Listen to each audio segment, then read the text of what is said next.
जय गुरु जी, शुक्राना गुरु जी, अनंतम अनंतम शुक्राना गुरु जी। संगत जी, गुरु जी की वडियाई जितनी भी करें वो कम है। गुरु जी इतना कुछ अपने बच्चों के लिए करते हैं। शुक्राना, अनंतम अनंतम शुक्राना। संगत जी, मेरा नाम पूनम है और मेरी जर्नी गुरु जी के साथ 2022 में स्टार्ट हुई थी।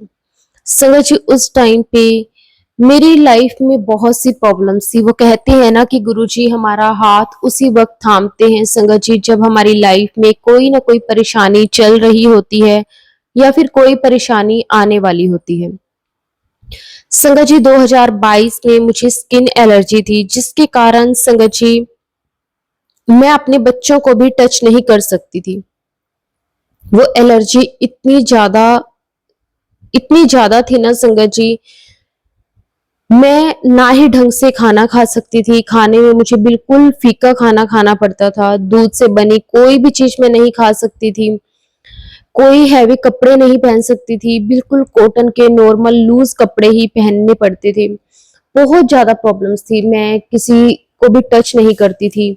अपने बच्चों को, अपने हस्बैंड को इस तरह से मैं गले नहीं लगाती थी, क्योंकि संगत जी डॉक्टर्स ने मुझे कहा था कि इससे ना मतलब उनको भी प्रॉब्लम्स होने लग जाएंगी। मैं इतना ज्यादा हार चुकी थी ना उस टाइम पे, क्योंकि संगत जी आप समझ सकते हो, संगत जी मेरी जो बेटी है वो उस टाइम पे सिर्फ 3 साल की थी और अचानक से मुझे प्रॉब्लम हुई। ऐसा नहीं था कि मुझे पहले कुछ था या नहीं। संगत जी मेरी बेटी हुई है, उसके बाद मैं बिल्कुल ठीक थी। मुझे किसी भी तरह की कोई प्रॉब्लम नहीं थी। कोविड के बाद संगत जी क्या हुआ कि कोविड के टाइम पे ना मुझे हल्का सा फीवर हुआ था। मतलब कोरोना तो नहीं हुआ था मुझे, लेकिन ऐसे हल्का सा जैसे नॉर्मल फीवर होता है वैसे हल्का सा फीवर हुआ था। और उसके बाद ना मेरे पूरे जो बॉडी में है ना इचिंग होने लग गई थी। उस टाइम पे तो संगत जी मैंने डॉक्टर्स को नहीं दिखाया, क्योंकि हम सबको ही पता है कि कोविड वाले टाइम पे हम डॉक्टर्स वगैरह के पास नहीं जाते थे, क्योंकि हर टाइम डर ही लगा रहता था कि ऐसे कुछ ना हो कि थोड़ा बहुत जैसे कुछ हो और डॉक्टर वहां पे एडमिट कर लें। क्योंकि हमारे ही फैमिली में हमने कुछ ऐसे केसेस भी सुने थे कि उनको एडमिट करा और उसके बाद वो वापस नहीं आए। इस तरह से ना संगत जी एक मन में डर सा था, तो मैं डॉक्टर के पास तो नहीं गई दिखाने। और उस टाइम पे मुझे गुरुजी के बारे में भी नहीं मालूम था। तो संगत जी मैं ना जैसे घर पे कभी जैसे यूट्यूब वगैरह पे देख लेती थी। कभी मैं ना मुल्तानी मिट्टी जैसे जहाँ पे मुझे इचिंग होती वो लगाना, और उसके बाद कई बार मैंने देखना कि जैसे दही थोड़ी देर लगा लेना, बर्फ रगड़ लेना, इस तरह से मैं करती रही। जैसे घर पे ट्रीटमेंट जो भी था वो मैं करती रही।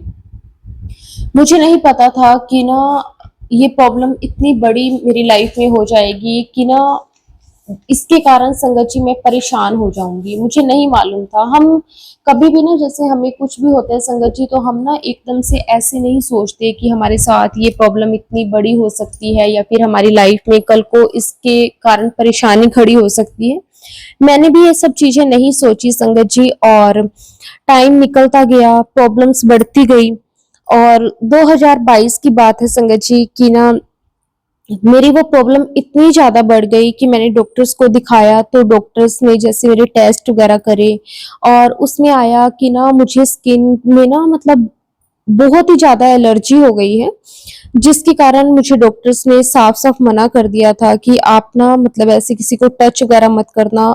उन्होंने तो मुझे घर के काम वगैरह के लिए भी मना किया था कि जैसे ना नॉर्मल काम तो संगत जी मैं थोड़ा बहुत जैसे कर लेती थी, साफ सफाई वगैरह। जैसे खाने से रिलेटेड जो चीजें होती थी, जिसमें हम जैसे आटा गूंदना, जिसमें अपने फिंगर्स, अपने हाथ प्रॉपरली अंदर टच होते हैं, वो डॉक्टर से मुझे मना किया था। तो मेरे हस्बैंड जैसे थोड़ी बहुत मेरी हेल्प करने लग गए। लेकिन मैं ना जब मुझे पता चला मेरी ये प्रॉब्लम इतनी ज्यादा बढ़ गई है, डॉक्टर्स ने मुझे दवाइयाँ दी, मैं वो दवाइयाँ लेती रही, लेकिन उससे मुझे बिल्कुल भी फ़र्क नहीं पड़ा। बिल्कुल भी, मतलब मैंने लगभग संगत जी 15 से 20 दिन वो मेडिसिन्स खाई होंगी, लेकिन मुझे 1% भी, किसे बोलते हैं ना, 1% भी मुझे फ़र्क नहीं पड़ा। संगत जी आप बिलीव नहीं करोगे कि ना मेरी हालत ऐसी वाली हो गई थी कि ना अगर मैं कहीं पे ख़ारिश भी करती थी ना, तो वहाँ पे ना बिल्कुल ऐसे हो जाता था जैसे वो स्किन जैसे उतर रही होती है ना, वैसे वाली कंडीशन हो जाती थी। तो डॉक्टर्स ने मुझे मेरी बच्ची को टच करने से मना किया और उन्होंने बोला कि आप ना बिल्कुल भी हैवी कपड़े नहीं पहनोगे, बिल्कुल पतले कॉटन के कपड़े और वो भी पूरे लूज़, जो मतलब आपकी बॉडी को ज़्यादा टच ना करें। मैं वैसे ही कपड़े फिर मैंने मेरे अंकल जी ने लाकर मुझे दिए, मैंने वो कपड़े पहनने स्टार्ट करे और ना जब बाकी सब कुछ तो चलो फिर भी संगत जी ठीक था, जब डॉक्टर्स ने ये बोला कि आप अपनी बेटी को जैसे गले वगैरह लगाना और ये सब चीज़ें नहीं करोगे, तो मैं बहुत रोती थी क्योंकि ना मेरी बेटी जैसे ना क्योंकि जब हुई उसके बाद कोविड आ गया, तो उसका ना इतना ज़्यादा कनेक्शन मतलब बाहर नहीं रहा। तो वो मेरे साथ काफ़ी ज़्यादा कनेक्टेड हो गई थी क्योंकि 2021 में 2022 में संगत जी ये कोविड वाला टाइम रहा, तो वो मेरे साथ काफ़ी ज़्यादा कनेक्टेड थी। और ना जैसे कभी कुछ होना उसे जैसे कभी कोई चीज़ की ज़रूरत होनी तो वो मेरे पास आ जाती थी, मेरे गले लग जाती थी और मुझे मतलब कहती थी कि मम्मा मुझे ये चीज़ चाहिए, वो चाहिए, मतलब इस तरह से जैसे बच्चे करते हैं। तो अब जब डॉक्टर्स ने बोला कि आपको उसे गले नहीं लगाना, उसे ज़्यादा टच नहीं करना, तो मैं अंदर ही अंदर ना टूटने लग गई थी कि ये मुझे कैसी प्रॉब्लम हो गई है कि मैं अपने बच्चे को टच तक भी नहीं कर सकती। मतलब ये तो कोरोना से भी भयंकर ही बीमारी कह सकते हैं कि इसमें तो चलो ठीक है फीवर हुआ, मतलब वही चीज़ है कि हम अपने परिवार वालों से मिल नहीं सकते। तो मैं ना अंदर ही अंदर जैसे टूटने लग गई। मुझे ये था कि अगर मुझे फीवर हुआ था, तो मुझे भगवान उसी टाइम उठा लेते। मतलब मैं मन में बस हर टाइम गलत-गलत विचार आने लग गए मेरे। तो संगत जी उसके बाद क्या हुआ कि ना जैसे मैं बहुत रोती थी। मतलब मैं अपने आप को ना जैसे बिल्कुल ऐसे अकेला-सा फ़ील करने लग गई थी कि ये क्या हो गया? फिर संगत जी इन सब में अगर कुछ अच्छी चीज़ थी, तो वो सिर्फ़ ये थी कि मुझे मेरी फैमिली बहुत अच्छी मिली थी। वो मतलब मेरा बहुत ध्यान रखती थी। जब मेरे मदर इन लॉ को ये बात पता चली कि मुझे प्रॉब्लम हो गई, वो मेरे पास आ गए। हर टाइम उन्होंने मेरा ध्यान रखना, मुझे कोई भी काम नहीं करने देना, बस ये कहना तू अपना ध्यान रख। मतलब मुझे बहुत प्यार से समझाना, अगर मैं किसी बात को लेकर परेशान होती थी, तो वो मुझे समझाते थे कि कुछ नहीं हुआ तुझे। तो ये चीज़ें सोच ही मत कि तुझे कोई प्रॉब्लम भी है। लेकिन संगत जी वो कहते हैं ना कि कोई हमें कितना भी कह ले, जब हम अंदर से टूट जाते हैं ना, जब एक माँ अपने बच्चे को गले तक नहीं लगा सकती, तो आप समझ सकते हैं कि संगत जी उसके ऊपर क्या बीतती होगी। ना मैं कुछ ढंग से खा सकती थी, हर टाइम बस इतना दुःख होता था ना मैं आपको बता नहीं सकती। संगत जी मैं अपनी प्रॉब्लम्स को लेकर धीरे-धीरे बहुत ही ज़्यादा परेशान रहने लगी। संगत जी उसके बाद मुझे जब भी कोई और डॉक्टर बताता तो मैं उनको भी दिखाती थी, लेकिन कोई भी फ़र्क नहीं पड़ रहा था। टाइम निकलता गया और मैंने बाहर निकलना भी बिल्कुल बंद कर दिया संगत जी। मतलब मैं ना खुद को ऐसे जैसे ना मुझे घुटने ही लग गई थी अंदर-अंदर से ना, ऐसे वाला मेरा हाल हो गया था। फिर एक दिन संगत जी क्या हुआ कि ना मैं किसी डॉक्टर के पास जा रही थी और जैसे ही मैं गाड़ी में बैठने लगी मतलब, तो मुझे ना मेरी एक फ्रेंड मिले और वो मेरे को वैसे पूछने लग गए कि ना काफ़ी टाइम हो गया, मैंने तुझे देखा नहीं, कहाँ रहती है आजकल? क्योंकि ना एक तो कोविड के टाइम पे संगत जी हम वैसे ही बाहर नहीं निकलते थे। जब कोविड का टाइम थोड़ा-सा ठीक हुआ मतलब सब बाहर निकलने लग गए, तो लोग निकलते थे लेकिन मेरी ये प्रॉब्लम स्टार्ट हो गई तो मैं बिल्कुल भी बाहर नहीं निकलती थी। तो ना मुझे मतलब उसने पूछा, उनके साथ ना मेरी अच्छी थी, मतलब जैसे हमने ना शाम को जैसे हम पार्क है हमारे घर के पास तो वहाँ पे चले जाते थे बच्चों को लेकर, लेकिन मैं उसके बाद बाहर नहीं निकली। मतलब मुझे प्रॉब्लम होगी, मेरे पास उनका नंबर नहीं था और उन्होंने भी मतलब मेरे बारे में ना 1-2 जनों से पूछा, लेकिन किसी को भी नहीं पता था कि मैं मतलब क्या हुआ क्या नहीं। तो संगत जी बस ऐसे कभी कोई बात हुई नहीं, तो एक दिन की बात है जब मैं ना डॉक्टर के पास जाने के लिए गाड़ी में बैठने लगी, तो उन्होंने मुझे देखा और उन्होंने मुझे आवाज़ लगाई और मुझसे पूछने लगे कि क्या बात है, बहुत टाइम हो गया मैंने तुझे देखा ही नहीं। कोविड के बाद अब थोड़ा बहुत जैसे हम बाहर निकलने लगे हैं, लेकिन तू तो बिल्कुल भी नहीं दिखी, सब ठीक है ना? मतलब ऐसे-ऐसे नॉर्मल सी बातें हुई। फिर मैंने उसे बोला कि मुझे ना मतलब ऐसे-ऐसे स्किन प्रॉब्लम हो गई है, जिसके कारण मतलब बहुत ज़्यादा ये प्रॉब्लम बढ़ गई है। तो उन्होंने ना अचानक से एकदम से बोला, कहते कि तो गुरुजी का जल प्रसाद लेना स्टार्ट कर, उससे तो प्रॉब्लम सारी खत्म हो जाती है। मैंने तो मतलब ऐसे-ऐसे लोगों को देखा है जिनको कैंसर तक की जो बीमारियां थी वो गुरुजी ने काट दी है, और ये तो तेरी बिल्कुल नॉर्मल सी स्किन प्रॉब्लम ही है। संगत जी, मैं गुरुजी के बारे में जानती नहीं थी कि कौन गुरुजी। और फिर उन्होंने बोला कि मतलब जब तू फ्री हो ना, तू दिखाया एक बार डॉक्टर को, और जब तू फ्री हो तो तू मेरे से बात करना, चाहे फोन पे करना या फिर मेरे घर आ जाना। उनका घर ना हमारे घर से 2-3 घर छोड़ के ही था, लेकिन बस कभी मतलब ऐसे बात वगैरह नहीं हुई इस बारे में।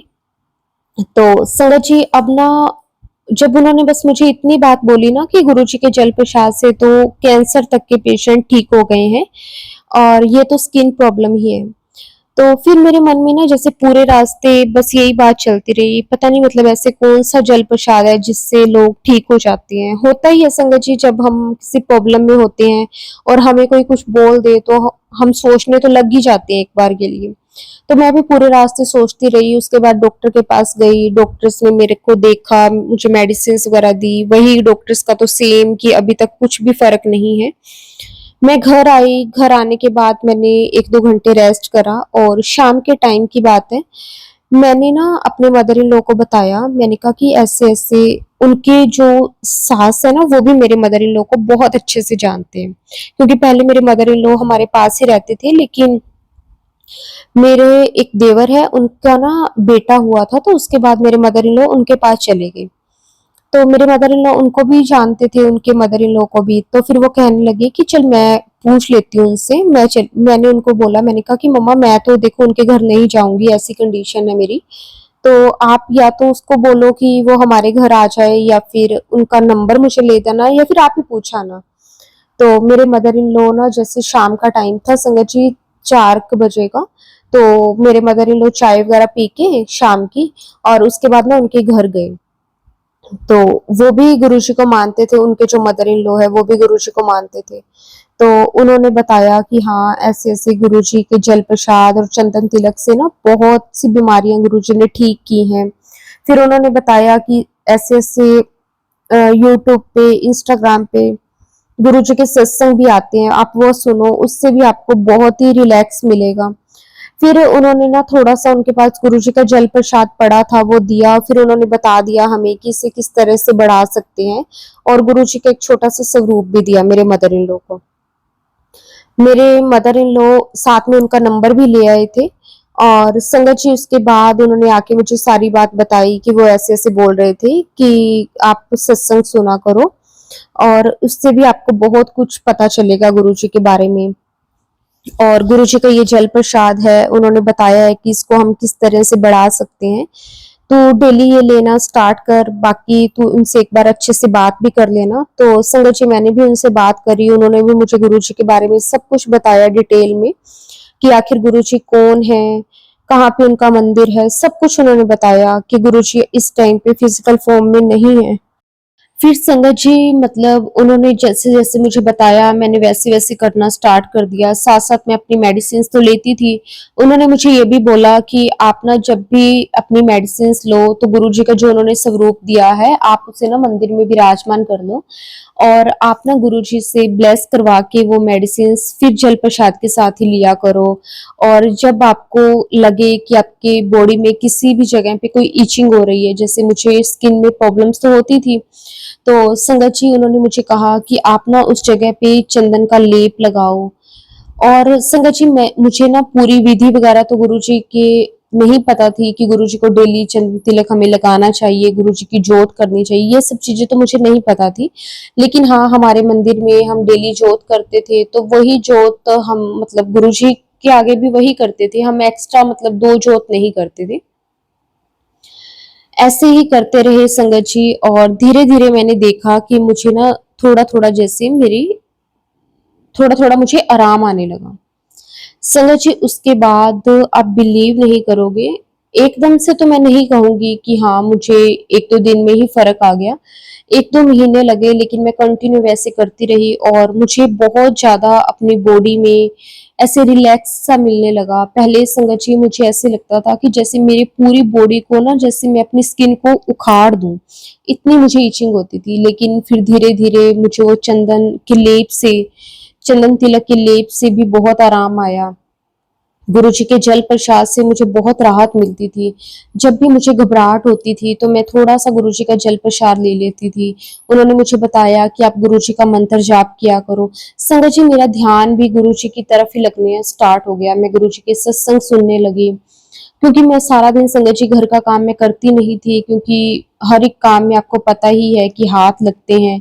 तो मुझे ऐसे था कि मेरी वजह से किसी और को कोई प्रॉब्लम ना हो, और मेरे मदर इन लॉ करने भी नहीं देते थे। मैं यही कहूंगी संगत जी कि मुझे अपनी फैमिली का बहुत सपोर्ट रहा। उन्होंने मतलब मेरा बहुत बहुत साथ दिया, उसके लिए मैं बहुत तहे दिल से उनका भी शुक्राना करती हूँ कि जैसे गुरुजी ने मुझे मेरा परिवार दिया है इतना अच्छा, वैसे ही गुरुजी सबको बहुत अच्छा परिवार दे। और उनके साथ से ही मैं कहूंगी कि मैं ठीक हो पाई हूँ, और गुरुजी की कृपा से। फिर उसके बाद संगत जी मैं डेली सत्संग सुनने लगी। मेरे मदर इन लॉ भी मेरे पास आके बैठ जाते थे, हम दोनों सत्संग सुनते थे, हम दोनों को बहुत अच्छा लगता था। उसमें ना हमने काफी संगत के सत्संग सुने कि संगत को किस तरह से क्या क्या प्रॉब्लम्स होती थी, और किस तरह से गुरुजी उनकी प्रॉब्लम्स को खत्म करते थे। फिर ना सत्संग सुनते सुनते संगत जी और भी बहुत कुछ गुरुजी के बारे में पता चलने लगा। फिर ना मेरे मदर इन लॉ ना एक दिन ऐसे ही जैसे बैठे थे, हम सत्संग सुन रहे थे, उसमें ना एक संगत का आया था कि ना उनके बेटी को ना कुछ प्रॉब्लम थी पेट में। तो डॉक्टर्स ने उनको बोला कि इसका ऑपरेशन होगा और इसके पेट में कुछ ट्यूमर वगैरह है। छोटी सी थी उनकी बेटी। कुछ ऐसा सत्संग था, मुझे प्रॉपरली याद नहीं है। तो कुछ ऐसा सत्संग था, तो ना मेरे मदर इन लॉ कहने, फिर ना उन्होंने इस सत्संग में मतलब जैसे बताया कि गुरुजी की कृपा से उनका ऑपरेशन भी नहीं हुआ और वो बिल्कुल ठीक भी हो गई उनकी बेटी। तो मेरे मदर इन लॉ ना ऐसे जैसे सत्संग सुनते सुनते कहने लगे कि ना जब तू ठीक हो जाएगी ना, मतलब प्रॉपरली बिल्कुल पूरी तरह से ठीक हो गई, तो हम भी ना बड़े मंदिर माथा टेक के आएंगे। वैसे ही जैसे हम बोल देते हैं ना, तो ऐसे मेरे मदर इन लॉ ने भी कह दिया। संगत जी अब हम तो रहते हैं जलंधर, और गुरु जी का बड़ा मंदिर है दिल्ली में। और दिल्ली हमारे कोई रिलेटिव्स कोई रहता भी नहीं है, मतलब अगर हम कभी बड़े मंदिर जाते हैं तो स्पेशली जाते हैं सिर्फ गुरु जी के लिए, मतलब गुरु जी के दर्शनों के लिए। ऐसे नहीं है कि कोई रहता है चलो उसके बहाने हम चले गए या कुछ है। हम अगर कभी भी बड़े मंदिर, आज तक गुरु जी ने हमें जब जब भी बुलाया है तो हम स्पेशल गुरु जी के दर्शनों के लिए ही गए हैं। तो संगत जी वैसे तो गुरु जी का जलंधर मंदिर भी है, लेकिन अब ना ये है कि जैसे होता है ना संगत जी कि हर जगह पे ना होते हैं ये मंदिर आश्रम वगैरह, लेकिन हर एक का एक प्रॉपर आश्रम होता है, मतलब जहां से उनकी शुरुआत होती है, तो वो गुरु जी का बड़ा मंदिर या डुगरी मंदिर ही है। तो मेरे मदर इन लोग कहने लगे कि ना मैंने वहां का बोला है ना, तो मैं वहीं पे ही जाके माथा टेकूंगी, और जो मेरी मतलब जो मेरी मन्नत है मैं वहीं पे जाके ही उतारूंगी। संगत जी आप बिलीव नहीं करोगे कि ना मेरे मदर इन लॉ ने ना मतलब ये चीज बोल दी, और ना उसके कुछ ही दिनों के बाद मुझे काफी ज्यादा आराम आने लगा। संगत जी जो कई महीनों से नहीं आ रहा था वो मुझे आराम आने लगा। और उसके बाद डॉक्टर्स ने भी कहा कि ना आपके अंदर अब बहुत ज्यादा इम्प्रूवमेंट है। धीरे धीरे संगत जी गुरु जी ने मुझे बिल्कुल ठीक कर दिया। मेरी जो एलर्जी थी वो बिल्कुल ठीक हो गई। संगत जी आज मुझे कोई देख के ये नहीं कह सकता कि मुझे इस तरह की कभी कोई लाइफ में प्रॉब्लम हुई भी थी। आज मैं अपनी बेटी को वैसे ही गले लगाती हूँ, उससे मिलना, उसको प्यार करना, सब कुछ करती हूँ, घर का काम सब करती हूँ। संगत जी जब मैं ठीक हुई तो मैं, मेरे मदर इन लॉ, मेरे हस्बैंड और मेरी बेटी, हम चारों जने गुरु जी के बड़े मंदिर गए। संगत जी उस टाइम पे ना हमें नहीं पता था गुरु जी के बड़े मंदिर के मतलब किस तरह से हमें दर्शन करने हैं। हमने उनसे ही पूछा था कि किस दिन मंदिर ओपन रहता है, तो उन्होंने बोला कि मंडे सारा दिन मंदिर ओपन रहता है। तो हम चले गए। तो हमें नहीं पता था कि मंदिर के अंदर प्रसाद या चढ़ावा इस तरह से क्या रूल्स है, हमें नहीं पता था। अब ना मेरे मदर इन लॉ ने ना जैसे पैसे निकाल के रखे थे कि ना जब मैं मंदिर जाऊंगी तो ये पैसे भी चढ़ा के आऊंगी। तो लेकिन गुरुजी के मंदिर पे चढ़ावा नहीं चढ़ता था उस टाइम। अब तो संगत जी उन्होंने भी चढ़ावे के लिए जगह बना दी है, लेकिन पहले नहीं चढ़ता था। तो ना मेरे मदर इन लॉ ने जैसे पैसे निकाले हुए थे, तो वहां पे सेवादार से पूछा कि ना हमें ये पैसे कहाँ चढ़ाने हैं, क्योंकि उन्होंने देखा कि वहां पे कोई भी दान पात्र वगैरह नहीं था। तो उन्होंने कहा कि गुरुजी के मंदिर में चढ़ावा नहीं चढ़ता। तो उन्होंने कहा कि मतलब हम कैसे फिर इनको दे सकते हैं। तो मेरे मदर इन लॉ ना साथ ही जैसे जब मैं ठीक हुई तो वो खुश तो थे इस चीज को लेकर कि हाँ अब मैं बिल्कुल ठीक हूँ।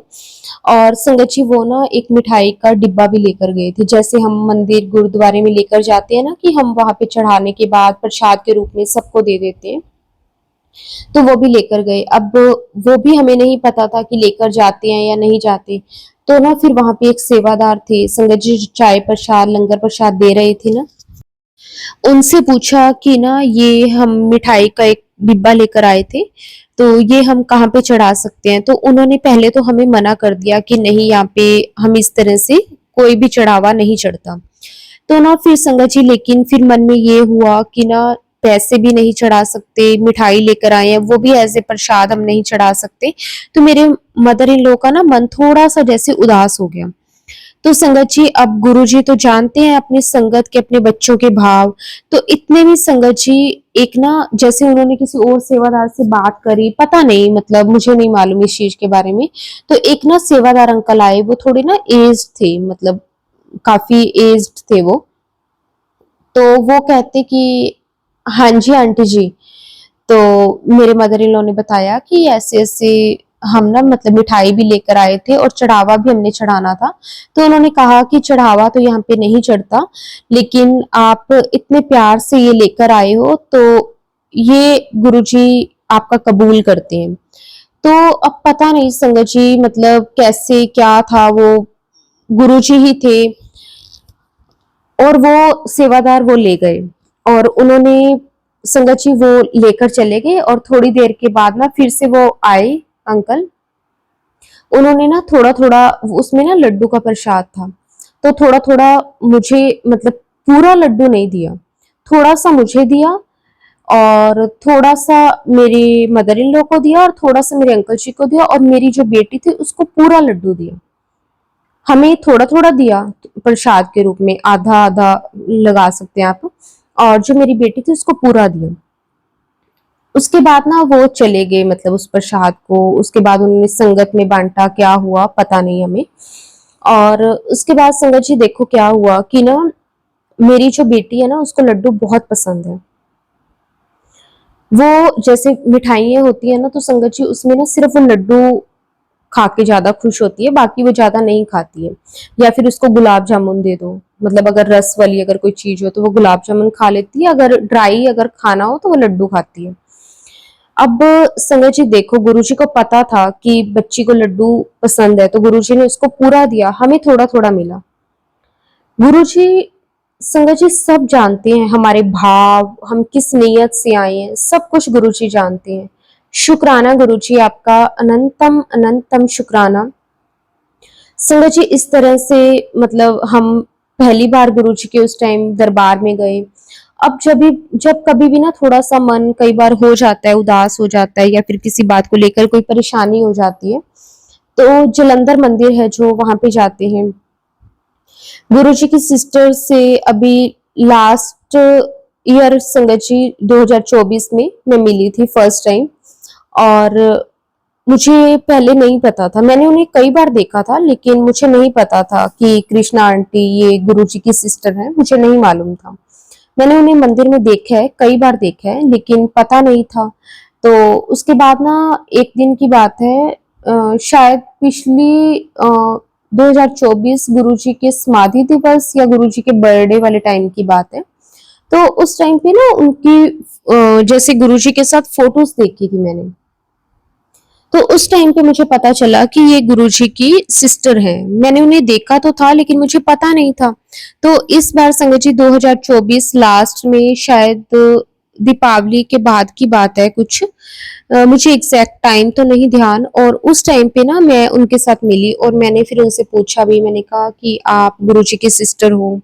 तो उन्होंने कहा कि हाँ, मैं ये मंदिर मतलब मैं ही संभालती हूँ। मुझे ये तो पता था कि गुरुजी की सिस्टर संभालते हैं, लेकिन ये नहीं पता था कि वो कृष्णा आंटी जो है वो गुरुजी की सिस्टर है।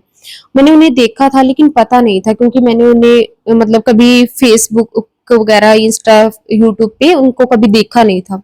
फिर अपने आप ही गुरुजी ने मुझे दिखाया। उसके बाद मैं कई बार मंदिर गई हूँ लेकिन वो मुझे नहीं दिखे। उसके बाद संजय जी 2024 दीपावली के बाद की बात है, पता नहीं दीपावली से पहले, मतलब इन्हीं दिनों के टाइम था, अक्टूबर नवंबर के आसपास का।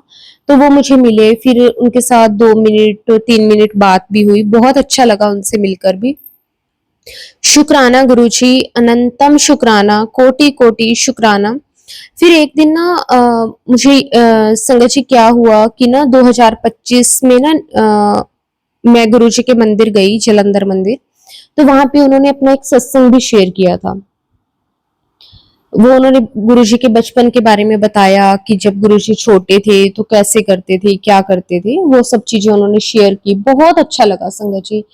अब तो मतलब गुरुजी के साथ एक अलग सा कनेक्शन हो गया है। मैं उन आंटी जी का, उन दीदी का भी बहुत बहुत शुक्राना करती हूँ, जो मेरी फ्रेंड जिन्होंने मुझे गुरुजी के बारे में बताया, जिनके थ्रू मैं गुरुजी के साथ जुड़ पाई, मेरा परिवार गुरुजी के साथ जुड़ पाया। आज संगत जी हम सभी गुरुजी को मानते हैं। मेरे अंकल जी, मेरी बेटी तो इतना सारा दिन संगत जी गुरुजी गुरुजी करती है वो।